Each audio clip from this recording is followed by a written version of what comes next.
नमस्कार। आज के इस एक्सप्लेनर में हम सीधे मुद्दे पर आते हैं। आज हम आधुनिक भारतीय शासन के एक बहुत ही दिलचस्प पहलू को डिकोड करने वाले हैं। हम ये देखेंगे कि कैसे एक दूरदर्शी राजनीतिक बयानबाजी जमीन पर महत्वाकांक्षी नीतियों का रूप लेती है और फिर अंततः उसका सामना ग्लोबल इकोनॉमी की कठोर वास्तविकता से कैसे होता है। तो यह महज कोई नीतियों की उबाऊ सूची नहीं है, बल्कि एक राष्ट्र के वैचारिक और आर्थिक सफर की पूरी कहानी है। चलिए शुरू करते हैं। अब पिछले एक दशक में जो बड़े नीतिगत बदलाव हुए हैं, उन्हें पूरी तरह से समझने के लिए हमें सबसे पहले इस प्रशासन की वैचारिक नींव को समझना होगा। लिंग पोएट्स जर्नल का ये अकादमिक विश्लेषण बिल्कुल सटीक बैठता है। ये स्पष्ट करता है कि इन नीतियों के पीछे एक ऐसा विजन काम कर रहा है जो हमारे सांस्कृतिक गौरव और आधुनिक महत्वाकांक्षा को आपस में जोड़ता है। मतलब नीतियां सिर्फ आर्थिक आंकड़ों तक सीमित नहीं हैं, उनके कोर में राष्ट्रवाद और सामाजिक मूल्य बहुत मजबूती से जुड़े हुए हैं। तो चलिए आते हैं भाग 1 पर, आवाज और दृष्टिकोण। यहाँ हम उस संचार रणनीति को डिकोड करेंगे जो देश की दिशा तय करने के लिए एक मास्टर ब्लूप्रिंट का काम करती है। अब जरा इस दिलचस्प एनालिसिस को देखिए। प्रधानमंत्री के भाषणों का, जैसे कि मन की बात का, जो गहराई से अकादमिक विश्लेषण किया गया है, उससे एक बहुत ही सधी हुई और सोची समझी मैसेजिंग स्ट्रैटेजी सामने आती है। इस एनालिसिस में हम साफ देख सकते हैं कि पारंपरिक पारिवारिक मूल्यों पर खास जोर दिया गया है, कोविड-19 के दौरान अत्यधिक सावधानी बरतने की अपील की गई है और साथ ही समाजवादी कल्याणकारी योजनाओं के प्रति एक बहुत ही स्पष्ट झुकाव दिखता है। तो कुल मिलाकर ये एक ऐसा वैचारिक मिश्रण है जो आम जनमानस के साथ सीधा और गहरा कनेक्ट बनाता है। अब आगे बढ़ते हैं भाग 2 की ओर, राष्ट्र निर्माण। शब्दों और दृष्टिकोण से आगे निकलकर अब ये देखना है कि ये रणनीति श्रम और ऊर्जा के क्षेत्र में जमीनी स्तर पर असल में कैसे काम करती है। ये वाला हिस्सा वाकई ध्यान देने लायक है। भारतीय कार्यबल को आधुनिक बनाने के लिए काफी आक्रामक रूप से काम किया जा रहा है। अब खुद सोचिए, गुलामी के जमाने के 29 पुराने कानूनों को कचरे के डिब्बे में डालकर उनकी जगह 4 सरल लेबर कोड्स लाना और गिग इकोनॉमी को दिल से अपनाना, ये कोई छोटा मोटा कागजी बदलाव नहीं है। ये जमीनी स्तर पर गिग वर्कर्स को वैधता दिलाने और चौथी औद्योगिक क्रांति के लिए एक लचीला इकोसिस्टम तैयार करने का सीधा प्रयास है। लेकिन यहाँ सबसे हैरान करने वाली बात है इसे लागू करने की स्पीड। ई-श्रम पोर्टल का ये आंकड़ा अपने आप में पूरी कहानी बयां कर देता है।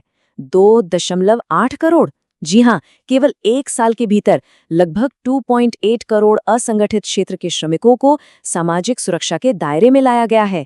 जब नीतियां इस स्केल पर जमीन पर उतरती हैं तो उनका प्रभाव सच में अभूतपूर्व होता है। चलिए अब ऊर्जा के क्षेत्र में देखते हैं, जहां एक और भी भव्य रोडमैप तैयार किया गया है। कमाल की बात यह है कि आज हमने 100 गीगावाट रिन्यूएबल एनर्जी का टारगेट हासिल कर लिया है, पर असली मंजिल क्या है? असली लक्ष्य है 2047 तक, यानी जब भारत अपनी आज़ादी का 100वां साल मनाएगा, तब तक पूर्ण ऊर्जा स्वतंत्रता प्राप्त करना। पेट्रोल में एथेनॉल मिलाने से लेकर इलेक्ट्रिक व्हीकल्स के विस्तार तक, ये सब उसी एक बड़े लक्ष्य तक पहुंचने की सीढ़ियां हैं। लेकिन हर बड़े और भव्य विजन का सामना कभी ना कभी मार्केट की रियलिटी से होता ही है, और यही है हमारा भाग 3, स्वर्णिम परीक्षण। चलिए एक ऐसी विशाल वित्तीय नीति को समझते हैं जिसने अर्थशास्त्र की एक बहुत ही कठोर परीक्षा का सामना किया। तो बात है 2015 की। उस वक्त देश में भारी मात्रा में भौतिक सोने का आयात हो रहा था, जिसके वजह से हमारे विदेशी मुद्रा भंडार यानी फॉरेक्स रिजर्व में एक गंभीर संकट पैदा हो गया। डॉलर बाहर जा रहे थे। इसके समाधान के लिए सरकार ने एक बहुत ही इनोवेटिव कदम उठाया और सॉवरेन गोल्ड बॉन्ड यानी SGB लॉन्च किया। आइडिया बहुत सिंपल था, सोने की इस भारी फिजिकल डिमांड को कागजी या इलेक्ट्रॉनिक रूप में बदल दो ताकि विदेशी मुद्रा को बचाया जा सके। अब अगर इसे एक इन्वेस्टर के नजरिए से देखें तो SGB सचमुच एक लॉटरी जैसे थे। जरा इन फीचर्स पर गौर कीजिए। कोई चोरी का डर नहीं क्योंकि सुरक्षित सरकारी भंडारण है, कोई मेकिंग चार्ज नहीं, 2.5% की पक्की अतिरिक्त ब्याज दर, और सबसे बड़ी बात, मैच्योरिटी तक रखने पर कैपिटल गेन टैक्स बिल्कुल 0।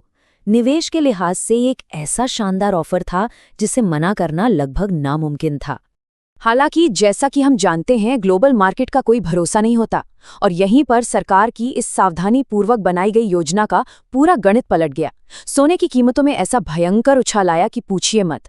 जो सोना 2015 में महज 26,300 रुपये प्रति 10 ग्राम था, वो मार्च 2025 तक उछलकर लगभग 84,450 रुपये हो गया। इस उछाल का नतीजा शुरुआती निवेशकों के लिए तो ये किसी खजाने के मिलने जैसा था। उदाहरण के लिए, जो सीरीज मई 2026 में मैच्योर होने वाली है, उसने 386% का एक चौंका देने वाला रिटर्न दिया।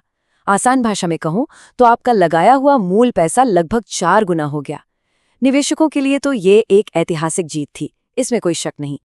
लेकिन रुकिए, कहानी में सबसे बड़ा ट्विस्ट तो यही आता है। जो चीज आम नागरिकों के लिए एक जैकपॉट थी, वही सरकार के लिए 1.12 लाख करोड़ रुपए की एक बहुत भारी देनदारी में बदल गई। जरा इस चार्ट को देखिए। जहां पारंपरिक बॉन्ड्स के जरिए सरकार बाजार से लगभग 7% की दर पर पैसा उठा सकती है, वहीं एसजीबी के माध्यम से ये लागत करीब 15.5% तक पहुंच गई। किसी भी देश की सरकार के लिए 15.5% की दर पर उधार लेना वित्तीय रूप से एक बुरे सपने जैसा है। अब इन असहनीय लागतों और सोने के भारी आयात को रोकने में नाकामी को देखते हुए प्रशासन ने बहुत ही प्रैक्टिकल कदम उठाया। उन्होंने इस पूरी योजना को समेटने के लिए एक खामोश और रणनीतिक तरीका अपनाया। सबसे पहले फिजिकल सोने पर आयात शुल्क को 15% से घटाकर 6% कर दिया गया। फिर रिजर्व बैंक ने नई एसजीबी सीरीज लानी बंद कर दी।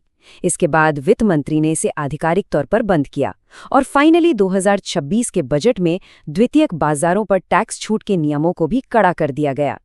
तो इस पूरे एक्सप्लेनियर के अंत में हमारे सामने एक बहुत ही दिलचस्प और गहरा सवाल खड़ा होता है।